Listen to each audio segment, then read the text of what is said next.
दोस्तों इस वक्त हम मुल्तान खड़े हैं बिहारी चौक पे। आप देख सकते हैं यहाँ पे बारिश हुई थी थोड़ी देर पहले और तकरीबन 3 घंटों से यहाँ पे ट्रैफिक जाम है। चौक के चारों तरफ से जितनी भी सड़कें यहाँ पे मिल रही हैं सारी जाम है। कई दफ़ा 15 पे भी कॉल कर चुके हैं कि वार्डन वाले भेजें, यहाँ पे पुलिस वाले भेजें, लेकिन अभी तक कोई भी बंदा यहाँ पे अवेलेबल नहीं हुआ। 1-2 बंदे काम कर रहे हैं पुलिस वाले, लेकिन ट्रैफिक इतनी ज़्यादा जाम है कि 3-3 घंटों से यहाँ पे लाइनें लगी हुई हैं। आपको सारा विजिट करवाते हैं चौक का।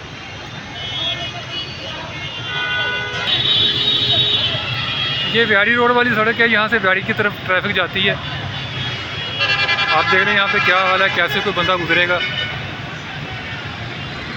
ये देखें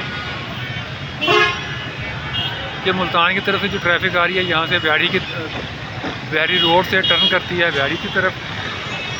पाकपतन रोड है जो वाला, इस साइड पे बहावलपुर रोड की तरफ ट्रैफिक जा रही है, वो भी सारी जाम है।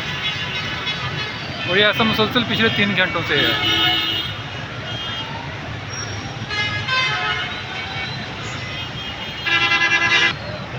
ये सामने मेट्रो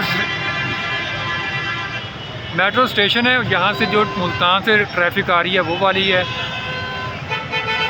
जो कुमारा वाले रोड से जो ट्रैफिक आ रही है वो भी सारे रोड जाम है।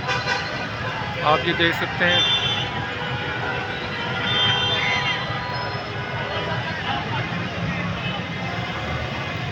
ये अटक पंप वाली साइड है, यहाँ पे ट्रकों की भमार है।